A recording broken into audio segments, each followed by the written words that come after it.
Olá, pessoal do canal Terapia na Real.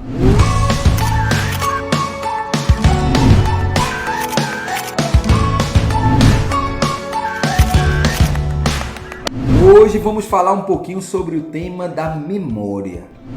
Quais são as atitudes, os comportamentos que vão prevenir a demência? Estou aqui com minha doutora Angeline, linda e maravilhosa, para participar desse vídeo comigo. Olá, obrigada. E aí, doutora Angeline? Vamos falar um pouquinho, né? Sobre esse assunto, esse tema tão interessante que é a nossa memória. Vamos lá, doutor Oscar, começa aí com as dicas que ele vai trazer, que são infalíveis. A demência é uma doença que está presente em mais de 50 milhões de pessoas ao redor do mundo, né? Então é uma doença hoje que a gente precisa ter uma atenção maior para ela, né? Ela afeta, além da questão da memória, afeta a cognição.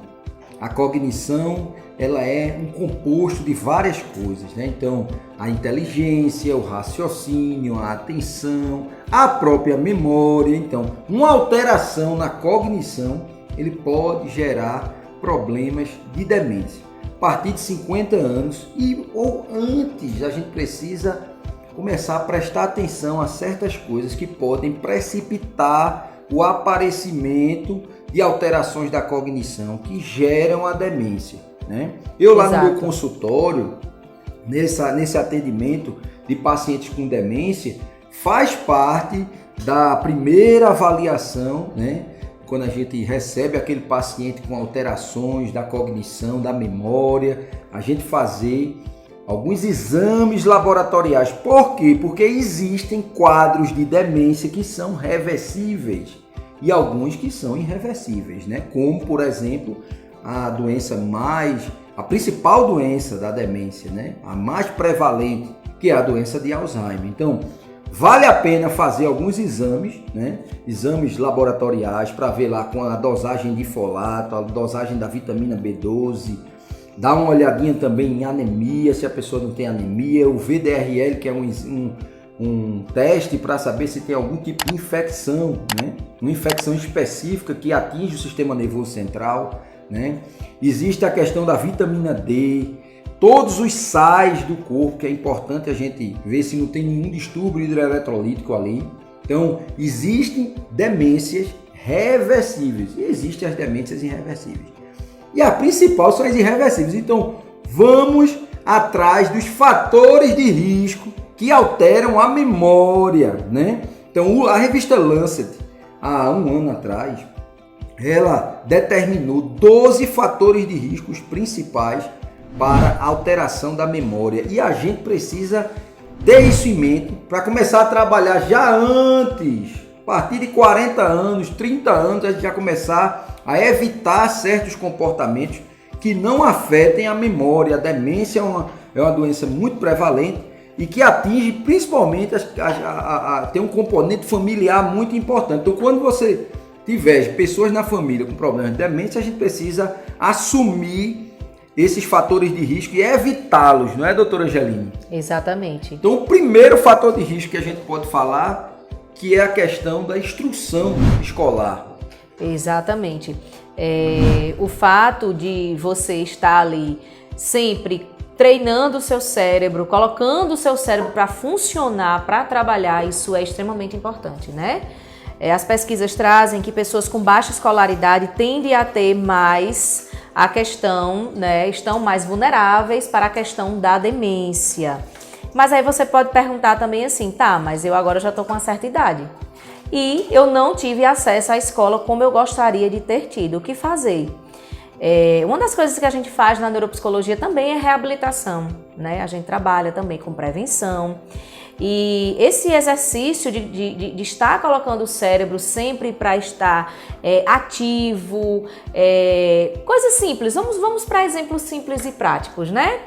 Aqueles livrinhos de palavras cruzadas. Palavra cruzada é muito interessante. Jogos da memória. Ler um livro, né? Ler um livro. No mundo de hoje, tão ligado à questão digital, ler um livro ajuda muito. Você termina aquela página que você leu, tentar lembrar tudo que você leu naquela página, né? O que é que aprender sempre coisas novas. Né? Muito importante. Ter contato, uma música nova, um idioma novo. Ah, mas eu já estou com uma certa idade. Ok, mas vamos colocar o cérebro para estar ali em exercício. Vamos pegar um instrumento, vamos ouvir ali um instrumento, vamos procurar coisas novas para a gente fazer. Desenvolver uma nova habilidade. Né? Exatamente, exatamente. Cozinhar. Não deixa de tocar ser. Tocar um instrumento. Exatamente. Musical, aprender uma língua, né?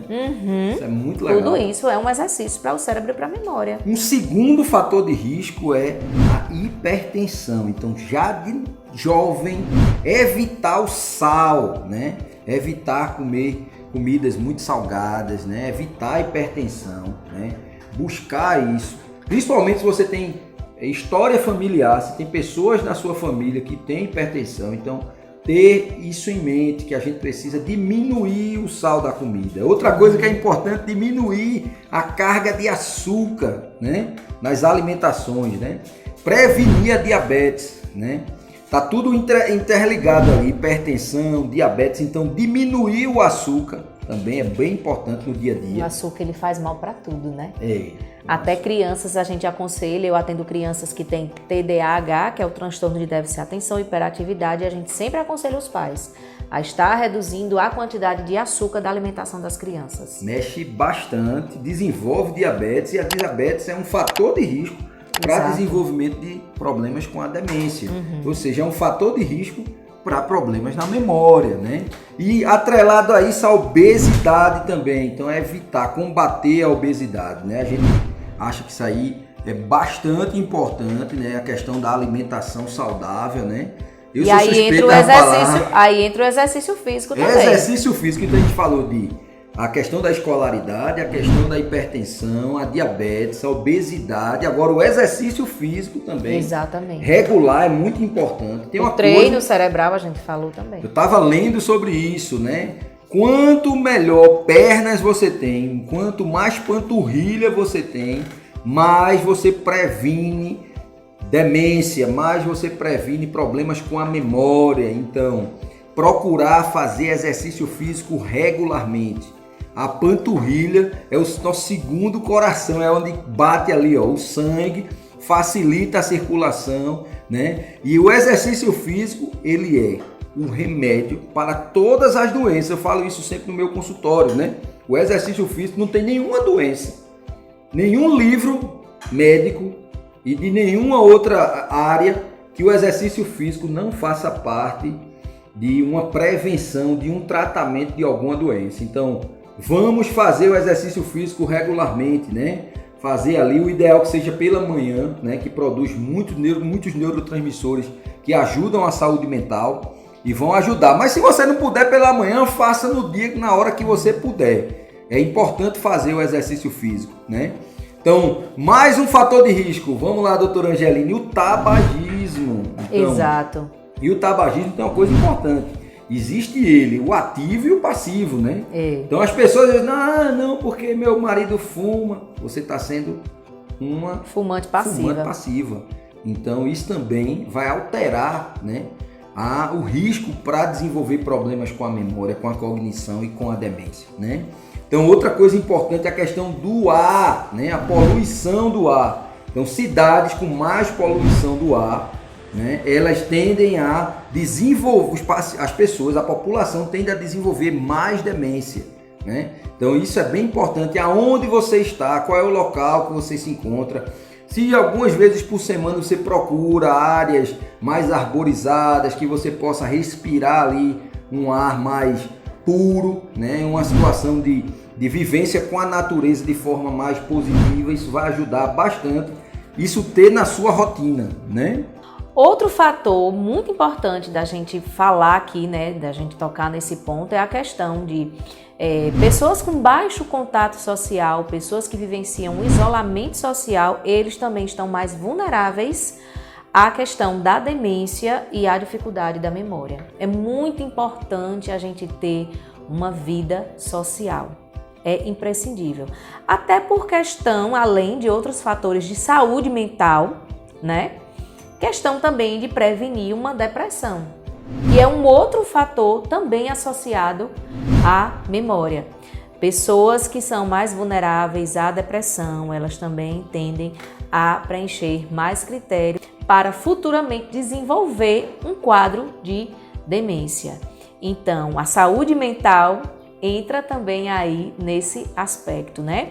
Baixo contato social, pessoas que evitam, que vivem de isolamento, tanto tendem a ser mais vulnerável para o fator de depressão, como também para a questão da demência. Uma coisa está ligada à outra. As habilidades sociais, então Exato. se comunicar, né? Exatamente. Ter boas relações sociais, né? Ter aquela afetividade aflorada, lembrar que a afetividade é uma troca, então às vezes, principalmente os pacientes mais idosos, eles ficam esperando que as pessoas notem ele, né? Então, procurar ter essa troca, buscar, né, essas trocas. Então, você que tem assim mais de 50 anos, marca aí um churrasquinho, chama a família toda, que todo mundo vai chegar aí.